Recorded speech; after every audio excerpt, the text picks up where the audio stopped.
Hello, everybody. Thanks so much for joining us today for Evoke Neuroscience's Lunch and Learn. My name is Morgan Edmonson. I'm the Medical Affairs Manager here at Evoke. I'm going to be your host for today's webinar.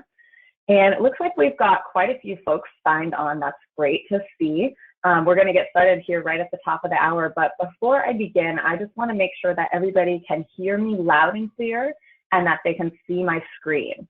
So I want you to find your GoToWebinar menu and locate the question box. In that question box, just type a quick response letting me know that you can hear me and see the screen, and we can get started. And while you have your attention on that GoToWebinar menu, you can also locate the handout section. Oh, great, looks like we've got some responses rolling in. You can hear me, wonderful. In that handout section of your GoToWebinar menu, notice that I've uploaded the PDF of today's presentation.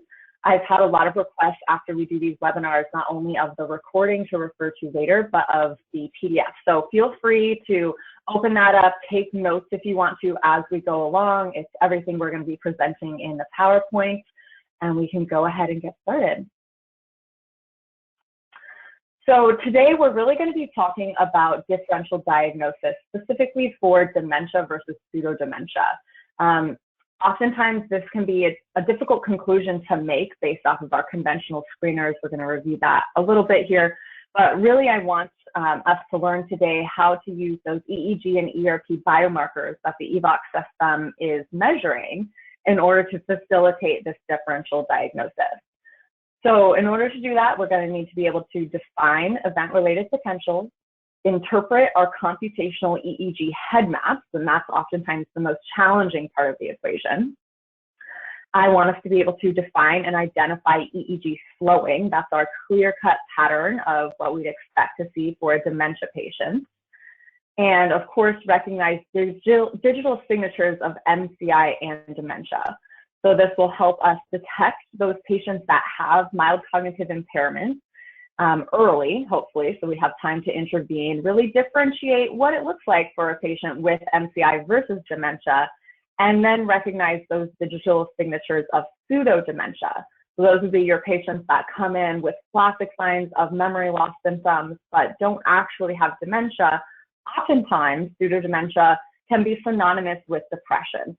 So as we move forward with today's presentation, I'll kind of use those terms interchangeably. There can be, of course, other causes of pseudodementia, but we find that depression is usually the most likely culprit. So today we're going to be talking about really the differences between our MCI digital signature, our dementia digital signature, and then our depression or pseudodementia signature. So the reason why we invented the Evox system in the first place, the reason why you're at this webinar is because the current tools available in the average office, in the average healthcare setting, really has a lot of limitations. Mostly they were concerned that they have very poor accuracy, which means that we're missing diagnoses or diagnosing too late. So our usual things, cognitive screeners, MMSE, clock-draw, and MoCA, those are really good if a patient has very clear-cut dementia. They've progressed probably to the state of Alzheimer's or another type of dementia. At this point, we're referring them out to a neurologist, and there might not be much we can do to help them.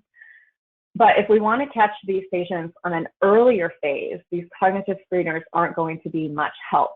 And the diagnostic accuracy of these screeners in terms of sensitivity are just very poor. So we need something that's sensitive, that's reliable, that can produce repeatable objective measures. And that's why we're really turning to what we're calling a modern way of differential diagnosis. We want to be able to triage memory loss patients at a very early time point. So we want to identify who has mild cognitive impairment and I need to intervene so they don't progress to dementia. Who already has something like Alzheimer's disease and we need to refer them to the right type of care and get them on the right treatment protocol? Or is this pseudodementia completely reversible as long as I get to it early? Of course, we've got our behavioral effort screeners, things like MoCA, MMSE, and our biochemical labs, blood, saliva, and genetic testing can be very helpful as well. But the missing piece of the equation is looking at the brain directly. We choose to do that via brain electrophysiology. EEG has a lot of added benefits. It's relatively low cost. It can be done in your office. It's non-invasive to the patient, and it gives us all of these digital biomarkers that are really helpful for us to make these differential diagnoses. So brain electrophysiology, we need to identify the disease or problem causing memory loss. Some can be readily treated, things like vitamin deficiency or thyroid problems. And in general, the earlier you make a diagnosis, the easier it is to treat any one of these conditions.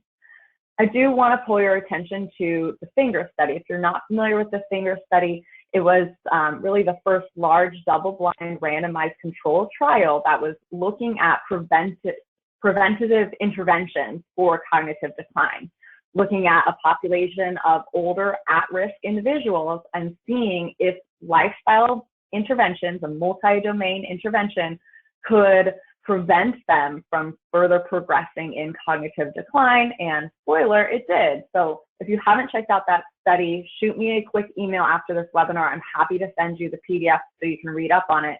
There's also a wonderful review article that came out in 2018 that just reviews basically all of the clinical research that's been done on interventions for dementia, really using this lifestyle approach if you catch patients early. Of course, the key is catching them early and enter Evox.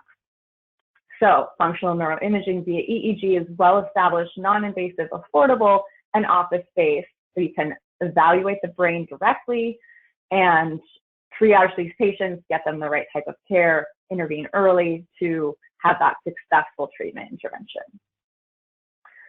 So this really gets into our EEG and ERP biomarkers, which we're going to be talking about for the rest of today.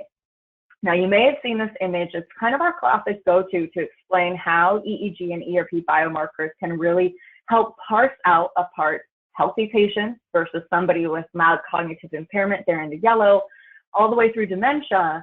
And then on the flip side of the coin, pseudodementia, somebody that is presenting with all of the same symptoms, but the brain is saying, no, really not dementia, not a neurodegenerative disease. This is something like depression.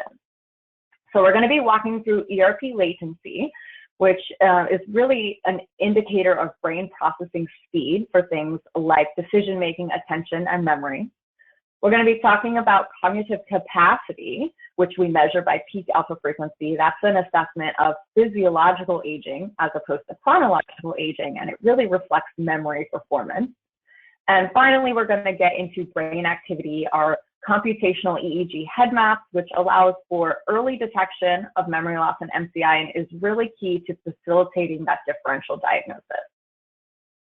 So jumping right in with our event-related potentials, these are an EEG-derived metric. So we are collecting EEG to pull out this event-related potential waveform. And what this waveform is, it's really a time-locked neural activity related to sensory and cognitive processes. So what we do is show your patient different types of stimuli, record their EEG throughout that process, and then take little snapshots of the EEG activity directly after they saw and processed that stimulus. We then average those snapshots together to create your event-related potential waveform. And that's your time-locked EEG segment, as opposed to just a resting state EEG when your patient is relaxed and just sitting calmly. That's where we get the computational EEG head map. Here, they are performing a motor behavior, pressing that response button, processing information, and this ERP is reflecting how quickly and efficiently their brain was able to process that information. Now, there are a couple different components of the ERP waveform, and the naming convention is as follows.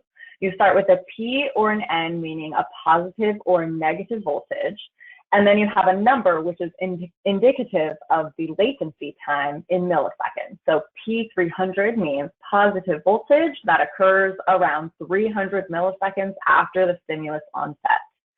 Now, the reason why we care about these different types of waveforms is because they all have different types of meaning. And today we're really going to be focusing on the P300 component of the ERP waveform because in general it's associated with attention, working memory, and executive function. There are two different subtypes of P300 that we talk about in our Evox reports that can be useful to you. P300A is really helpful in relaying attentional issues. So it's elicited by the checkerboard stimulus. So how well does the patient's brain process a surprising distractor stimulus? If you recall from this test, they're really trained to look at and identify the large circle. They press the button for that large circle. When they see a small circle, they ignore it. And sometimes this crazy checkered board pops up, it distracts them. We want to see how quickly the brain can orient to that distractor stimulus. So P300A relates to attention, but not necessarily sustained attention. It's really your orienting response to something new in the environment. Now, conversely, P300B is related to working memory and information processing. So this one is elicited by that target stimulus, that big round blue circle. How well is the patient's brain recognizing and reacting to that target stimulus? This one is reflecting sustained attention and the ability of the brain to combine different resources and accomplish an action. So this brain, in order to see this large circle, is having to remember that that's the target, having to process, yes, that's the target, not a distractor, and I want to press the button as quickly as possible. Now, we also have an N100 component of the ERP waveform that is here being elicited by the checkerboard stimulus. Once again, it's reflecting visual processing efficiency. Typically for patients with memory loss, potentially dementia or pseudodementia, this is not all that helpful of a tool to facilitate that differential diagnosis. It can be useful for other different types of patients. If you have questions specifically on N100, shoot me an email. I'm happy to answer them. But for today, we're going to be really focusing on that P300. So in order to interpret ERPs, we're going to be looking at that ERP waveform. And there are two different types of ways to really interpret brain processing speed. The first is called latency. It's reflected on the x-axis, and it reflects how long the brain took to mentally classify a stimulus. So latency is time. How quick were you off the start? Just like a sprinter, you want to be as fast as possible, and it's measured in time, milliseconds. So you can see on this graph to the right, a control subject in blue versus a dementia patient in orange. There's an increased latency. We go out farther to the right on that x-axis for our patient with dementia. So we would call that an increased latency. Now on the other axis, the y-axis, we have amplitude. This is reflecting how many neurons are successfully working together. You can really think of this as mental horsepower. So ideally, we would like to see a high amplitude reflecting lots of mental horsepower. You can really power up those neurons, work together, process this information efficiently. Notice here that compared to our control subject, our patient with dementia has severely reduced amplitude, so it falls down on the y-axis. So when you're looking at these ERP waveforms, you're keeping an eye out. Did we shift to the right on the x-axis, and did we shift down on the y-axis to reflect delayed latency and reduced amplitude respectively? Now, sometimes in your reports, you've seen this word indiscernible. Doesn't mean that data wasn't collected. Usually it means that there's not enough power to be detected.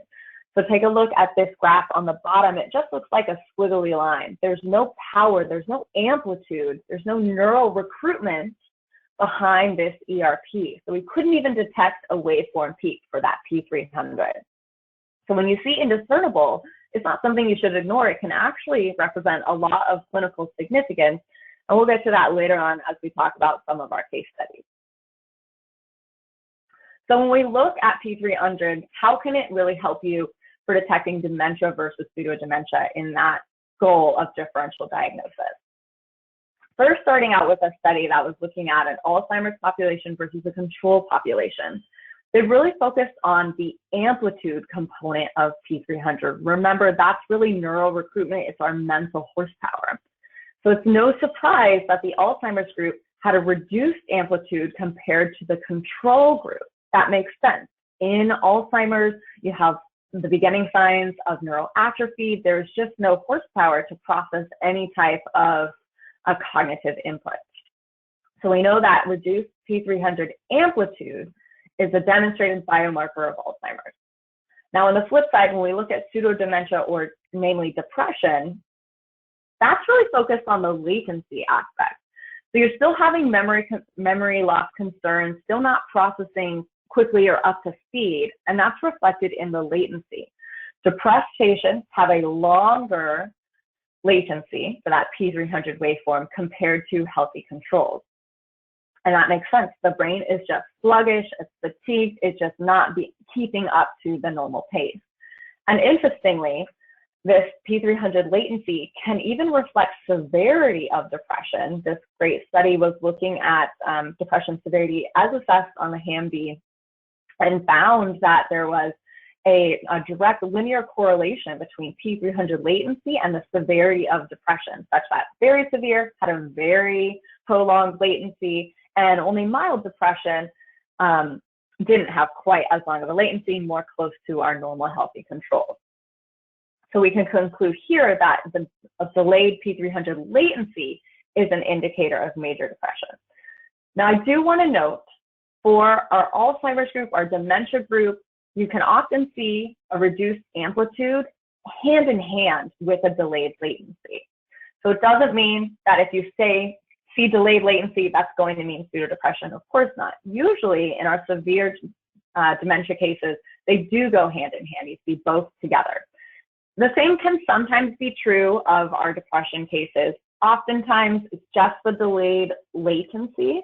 Typically, once we get the reduced amplitude, we're a little bit concerned that this could be a biomarker, early signs of mild cognitive impairment. Of course, we're going to look at our other biomarkers, which we'll get to for the rest of this presentation. But don't be surprised to see that these often go hand in hand. So ERP is what we're looking for to facilitate this differential diagnosis. In cases of mild cognitive impairment, we're going to likely see a reduced amplitude. That means our neural recruitment is beginning to fail. That horsepower is really starting to slow down. We may also see a delayed latency. The brain is processing just slowly, overall feeling fatigued. Now, in cases of dementia, we're definitely going to see that reduced amplitude, and we're also probably going to see a delayed latency. They usually go hand in hand. When you get to a certain point, you just don't have enough horsepower, and the horsepower you do have can't keep up. Now, in cases of pseudodementia, you're likely going to see delayed latency. You may or may not see reduced amplitude. So note that these aren't mutually exclusive. They often do present together, but it's a progression of severity of amplitude reduction or delayed latency. We really want to keep an eye out for those, and it can help distinguish these patient populations.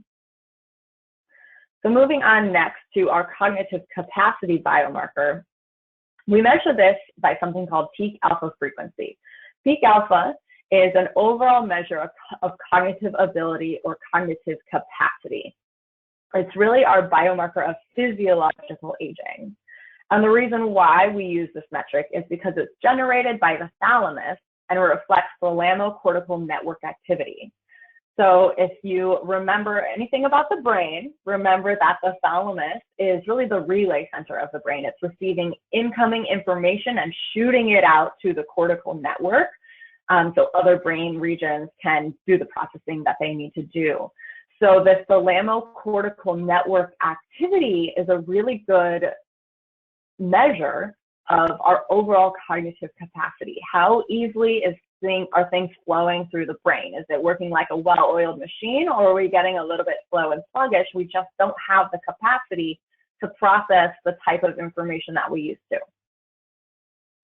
So peak alpha frequency is, of course, within the alpha band on the EEG power spectrum where the highest amplitude occurs. So what that means is we're going to be looking at the EEG power spectrum, which is shown here. And within the alpha band, which occurs about between 8 to 12 hertz, we're just looking for the peak. So that is peak alpha. It's going to be high up on that y-axis. Again, we're seeing amplitude here. That's a familiar term for you from our ERP section. And we're just looking for that peak alpha frequency. Lucky for you, on your Evox report, it's not presented in a graphical form. It's just a number. Might be between, hopefully, 9 to 11. We'll get there in a second, but it's just a number, so you don't have to worry about interpreting this graph, but that's just where the number is being drawn from. Now, I do want to note there can be a significant amount of inter-individual differences in peak alpha frequency. Basically, what that means is everybody is different for this metric because it really varies a lot with age and your kind of innate memory performance. Our ideal peak alpha is going to range from about 9 to 11 hertz, but factors like age, education level, and your innate intelligence will all affect peak alpha. So for example, this is a graph that is showing peak alpha naturally will slow down with age. We've got age on the x-axis starting from children progressing all the way through the 70s. And notice that the peak alpha frequency is slowing down. That makes sense. We already know that with normal healthy aging, our memory processes do start to slow down a bit. And that's really a reflection of this natural slowing of peak alpha frequency. And in this graph on the right, we're evaluating peak alpha frequency for a population of, quote, good memory performers versus bad memory performers. So basically, people performed working memory tasks and were grouped into one of these two categories. And then peak alpha was measured for these patient populations. And the researchers found that peak alpha was significantly slower for the people that didn't perform very well on those memory tasks compared to the folks that did do quite well. And this was true for a population of healthy young adults and Alzheimer's patients. So I want you to keep in mind when you have your patient coming in for an Evox assessment, you know, did this patient have a college education? Were they, you know, in a very challenging, intellectually driven career, or not so much? Keep that in mind with the kind of innate intelligence, what you would expect to see for their peak alpha frequency, and then draw conclusions on, is that lower than we would really anticipate, and should I be concerned that this could be a sign of mild cognitive impairment? So interpreting peak alpha in general, we'd like to see faster peak alpha, right? We just talked about the study that good memory performers have a faster peak alpha. That's awesome. But there's, of course, a high end to that. If we get above about 11 hertz, that can be related to things like stress and anxiety. So too much of a good thing is bad. We don't want to get really above 11. Then we're geared toward that like stressed out, go, go, go type of mentality. The brain can't really quiet down and relax. It's sort of in a state of hyperactivity. On the other side, slower peak alpha can be related to declining memory performance. When we get below about 9 hertz, I'm concerned with things about mild cognitive impairment.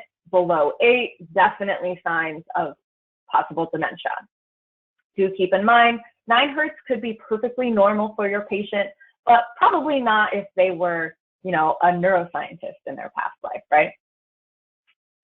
So we do know that decreased peak alpha is a demonstrated biomarker of dementia. This is actually one of the most well-researched biomarkers when you look at the Alzheimer's literature for EEG.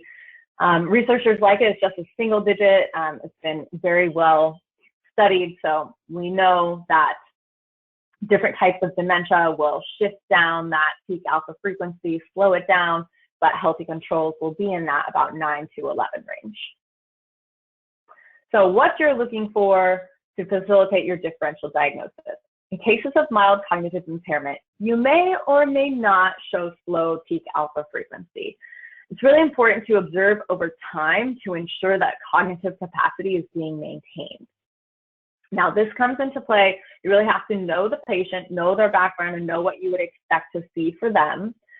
And if you see other signs of dementia, these other biomarkers we're talking about today, really keep an eye on this peak alpha. It's a great reflection of if you're implementing any type of treatment to sustain their current cognitive capacity. This is a good one to look for. Now, in cases of dementia, we're going to see a significantly slowed peak alpha frequency. Again, less than 9, I'm very concerned. Consider the patient, but when we get below 9, that's definitely in the danger zone. Fortunately, in cases of pseudodementia, this biomarker is really great at parsing out true dementia versus pseudodementia. It's unlikely to show slowed peak alpha for your patients with pseudodementia. Again, we want to observe over time. This is just a great biomarker in general.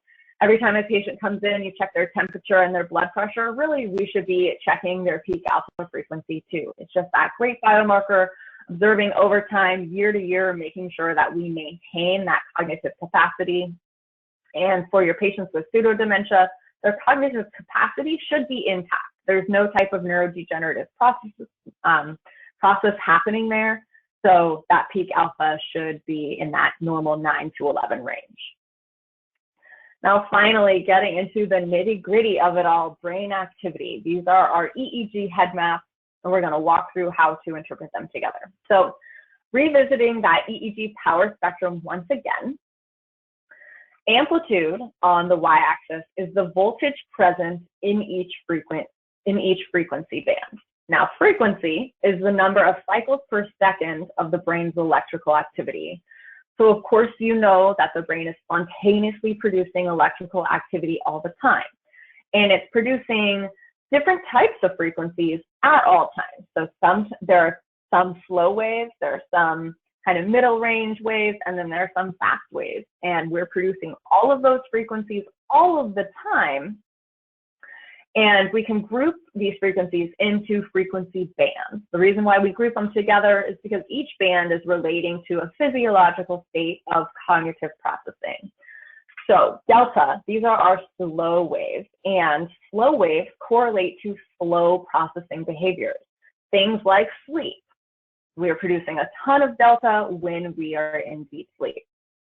Next up is theta, getting a little bit faster here, but still considered a slow wave. We produce a lot of theta when we're feeling drowsy, we're kind of drifting off to la-la land. So theta is still a slow wave, a little bit faster activity than our delta waves, but relating to that slow physiological state. Now we get into alpha. This is our resting waveform. It's called alpha. It was discovered first. And we're producing mostly alpha most of the time, just our resting frequency. And then finally, our fast waves are called beta. Now these relate to active states, right? So fast waveforms, think fast behaviors. If you're problem solving, presenting, really mentally challenged and on it and working hard, beta is going to kick in, and that type of brainwave is supporting that type of fast behavior. So notice as I went through that, I'm saying if I'm performing a fast behavior, like right now I'm presenting this webinar, I'm producing more beta right now than I would be if I was just lounging on the couch being a little couch potato. So the amount or amplitude of each frequency being produced changes depending on what the person is doing. So if we're sleeping, we're producing more delta. If we are falling to sleep, we're producing more theta. If we're problem solving, we're producing more beta. So we're really going to, in this EEG component, this computational EEG component of the Evox test, we're going to measure what your patient's brain looks like in a normal resting state. We know that the amounts of everything that your patient should be producing and compare that to our normative database. So this brings us to our database comparison. It's our computational comparison of your patient's brain activity compared to our normal database. We're going to take this power frequency graph and map it onto different heads.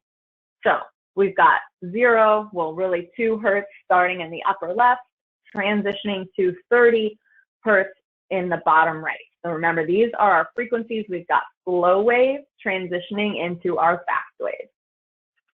Now, each head is an aerial view down. So you've got the nose in the front, left ear on the left, and right ear on the right. So we're looking at a head from an aerial view. Each individual head represents one frequency brain wave being produced in the brain.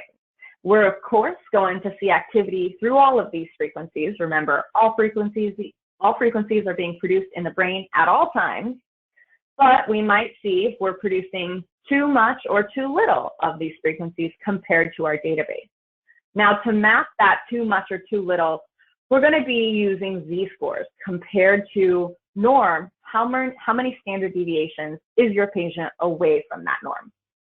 Now here, instead of talking about amplitude, we're going to call it power, because this is z-score. It's not actually an amplitude, but it's power.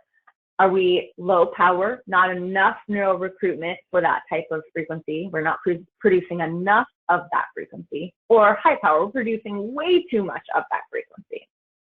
And we're going to color map these heads, fill them out so we can see not only is it a slow wave or a fast wave, not only is it low power or high power, but we can also see where in the brain is this dysfunction occurring. Is it in the frontal lobe? Is it parietal? Is it temporal? Is it all over?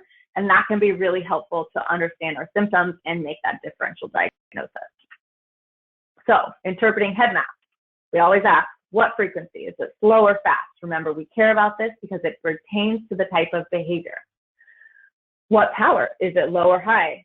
Remember, we're comparing your patient's activity to a normative database. Ideally, we would like to see green everywhere. That doesn't always happen. Usually your patient's in your office for a reason, so they're going to have some dysfunction going on.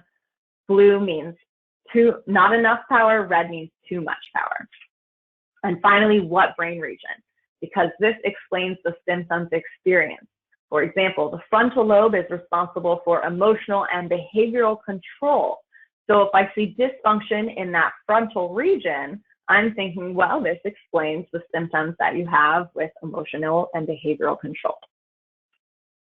So I want to get into now some of the common patterns that we'll see. And this is potentially going to be a lot of overwhelming information, so feel free to take notes, revisit later, shoot me questions, but we're going to quickly breeze through what type of patients will display with excess or deficit power for these different types of frequency bands. So starting out with delta, these are slowest waves, really ranging from 2 to 4. Remember, slow waves means a slow cognitive state. We would increase the production of delta if we were sleeping. So if I'm producing too much delta and I'm supposed to be resting and awake, that means the brain is slowing down, right? High power in slow frequencies indicates brain hypofunction. Impaired cognitive processing, like trouble with memory, potentially signs of dementia, is often seen with excess delta. So too much delta, excess delta, brain hypofunction. I'm producing way too much of this slow brain wave when I should be perked up a little bit more. And it really represents impaired cognitive processing. So this is one that we want to look out. It can be a big sign of dementia. Now moving on to theta, that's our frequency band from about 4 to 8 hertz. Still slow waves, so our slow cognitive state.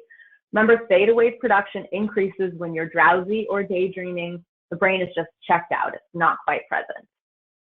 So if I'm in a resting state, I am supposed to be present, and I'm producing too much theta. That means I'm checked out, right? Maybe I'm seeing, if it's global, we're seeing slowed cognitive processing. Again, this can be representative of your patients with dementia. Goes hand in hand usually with excess delta. We see excess delta and theta. You're thinking brain hypofunction. Brain is just not processing very efficiently at all. If we see it just in the frontal lobe, remember that's sort of our emotional, cognitive responsibilities, driving those behaviors. It can mean the brain is stuck in daydream mode, and maybe it's trouble focusing. Maybe this is your patient with ADHD. And this pattern of seeing excess frontal theta is a biomarker of ADHD. Now, conversely, what if we're seeing too little theta? This means the brain really can't produce those drowsy waves, which means you probably have trouble sleeping. This can be indicative of patients with insomnia, right? So we don't want too much theta when we're in a resting state. That means we're in la-la land. We also don't want too little theta. That means we can't ever get to la-la land to fall asleep. So moving on, alpha, these sort of bridge between our slow and our fast waves. they're kind of our medium speed waves. They're just our natural resting state. And the brain is producing mostly alpha waves during this calm resting state, and a lot of mood disorders will often show up in alpha. So if we're producing too much alpha, particularly in the posterior regions, it can be indicative of PTSD. We've got a great webinar that's already out there on PTSD that really discusses the reasoning behind this and gets into some of the nuances of that. And conversely, if we're producing too little alpha, and especially if it's concentrated in the frontal lobe, as seen here, this is a big indication of depression. So remember that frontal lobe is really responsible for emotional regulation, and a deficit of frontal alpha is one of our big biomarkers of depression. So if you've got a patient coming into your office and you see this digital signature of depression, maybe this is a case of pseudodementia. Then we're gonna wanna double check those other biomarkers, see if those line up with dementia, or if maybe this is pseudodementia, now we know it's depression, we can treat that and get them back to a normal, healthy state. Moving on, beta, these are now our fast waves. So they relate to our fast cognitive states. And the brain is producing more beta when a patient's concentrating and mentally engaged. So if I'm supposed to be sitting at rest, not really mentally engaged, just relaxing, but I'm producing too much of these fast frequency waves, it means that the patient's brain is always on, thinking, busy brain, always go, go, go. And sometimes this can be a subtype of ADHD. If we see a patient with kind of that hyperactivity disorder, but it didn't show up in the frontal beta region like we would expect, well, busy brain is producing the same type of symptoms, right? I'm always go, go, go. I can't sustain my attention from one task to another. In the beta subtype of ADHD is because the brain is always on. In our usual case of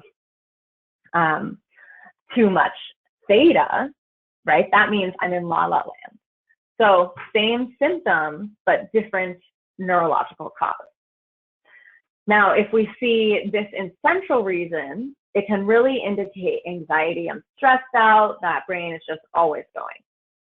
Now, conversely, if we're producing too little beta, I'm supposed to be resting, but I'm not producing enough beta, that means that my brain can't shift into a higher gear. And this is indicative of brain hypofunction once again. It usually goes hand in hand with excess delta and theta. Those excess slow waves mean hypofunction. The deficit fast waves means hypofunction. They go together, and that really means hypofunction, right? So for your patients with dementia, you want to keep an eye out for that pattern of hypofunction. You're going to see red in the slow waves, blue in the fast waves. It really means the brain is starting to slow down. And final, global means seen in most frequencies. So if we see high power pretty much everywhere, the brain is running really hot, I want you to think cellular inflammation, maybe abnormal brain cytokine levels, perhaps viral or toxic encephalopathy. So really bad things, definitely want to check that out and see what's going on. We see this like hot, high power global excess in patients with anxiety, maybe acute brain injury, inflammation, fatigue, chronic pain is often a big one. And on the other end of the spectrum, when we see low power, it means the brain is sluggish and literally lacking energy. So I want you to think mitochondrial dysfunction, low ATP, maybe hormone imbalances, and in very extreme cases, it can be related to low gray matter volume, because when you've got severe atrophy, the brain is just not producing enough of any type of frequency band because there's neural death. So when we are using our head maps to facilitate this differential diagnosis, in the MCI and dementia cases, we're looking for a pattern called EEG slowing. It means we've got high power in delta and theta, so too much low cognitive processing.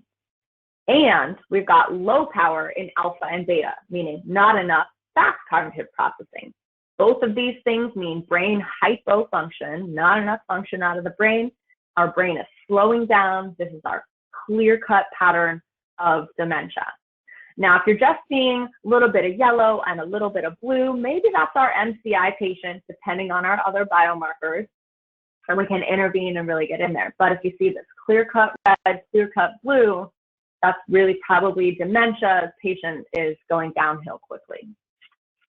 Now, pseudodementia, we're not going to see this pattern. We're probably going to see a deficit in frontal alpha, at least in cases of depression. So deficit frontal alpha means low power in the alpha band in the frontal lobe. Remember, the frontal lobe is responsible for that emotional control. Notice here how we've got that deep blue centered in the frontal part of the brain in that alpha band.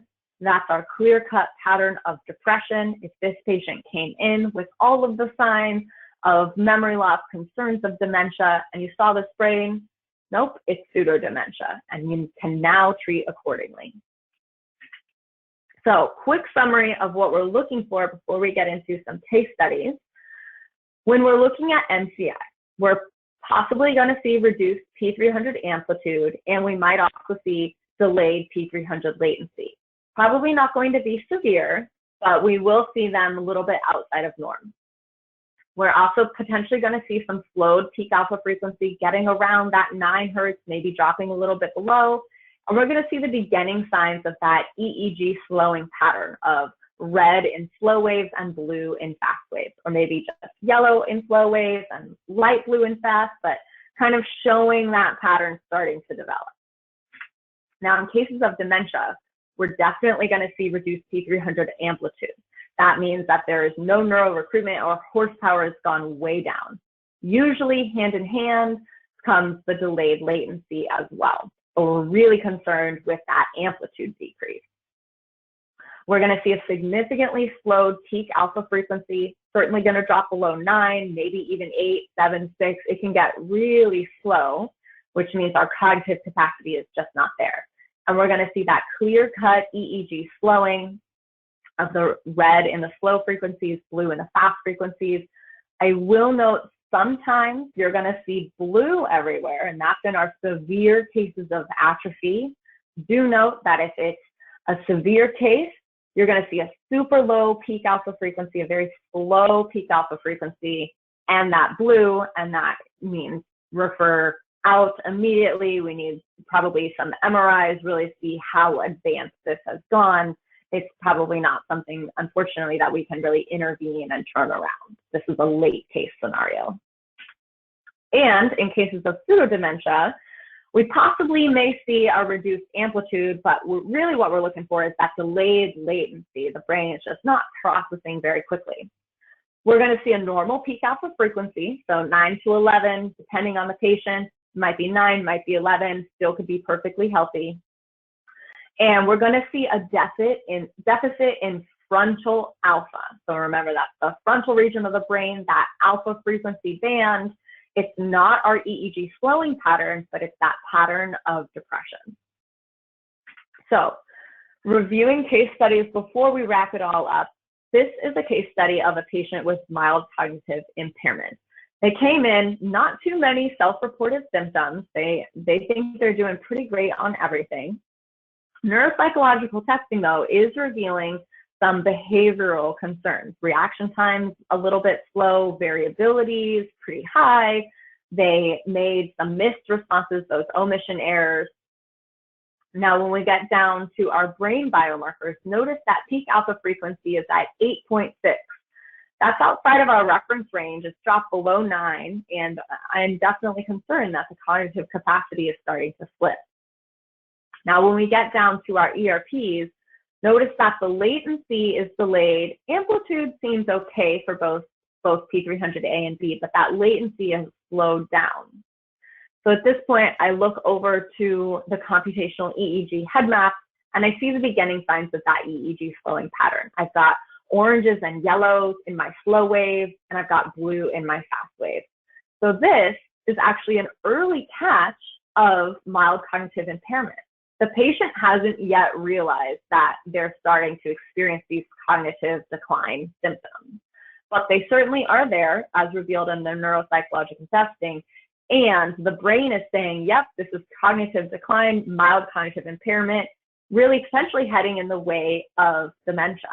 So now you have the opportunity to implement some of those lifestyle interventions that, the finger study looked at, other studies have investigated, perhaps giving brain booster supplements, different types of approaches to prevent this cognitive decline from progressing, but you've caught it early, so now you have the opportunity to try a couple different therapies out.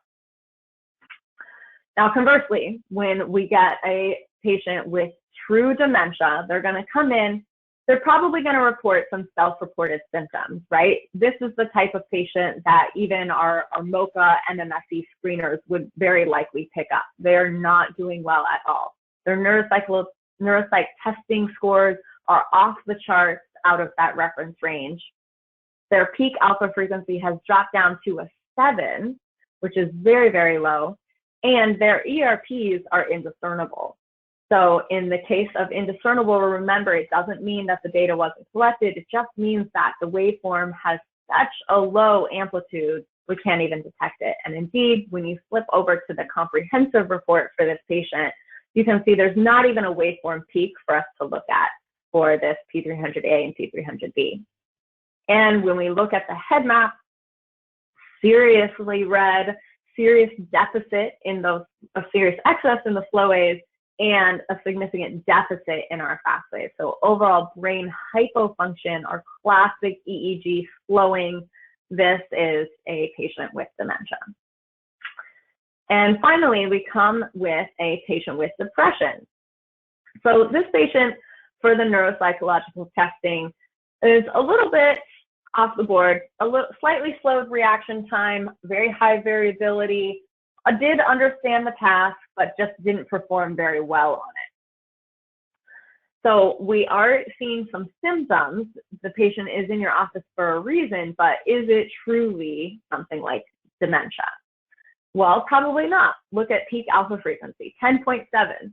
This patient is smart. They are on it. They have got that great cognitive capacity. Just something else is going on that's causing them to experience all of these symptoms.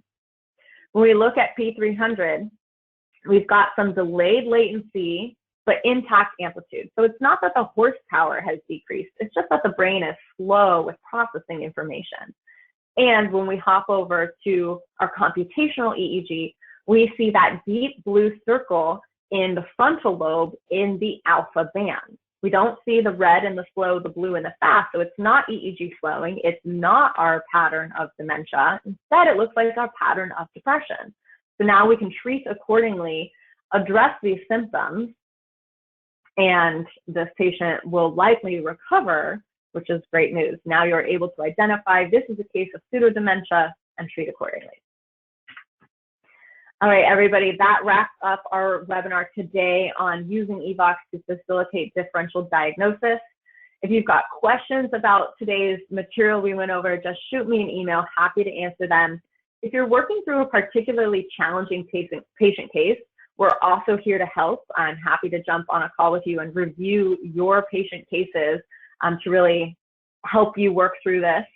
And if you want access to more clinical education materials, I can shoot those over as well. We've got a lot of different webinars talking about patterns for specific different types of patients. So if you haven't seen those, they're available to you. I'll just shoot them over. medicalaffairs@evokeneuroscience.com. You'll reach me there. Thanks so much, everybody, for attending. I hope you enjoyed the webinar and enjoy the rest of your day.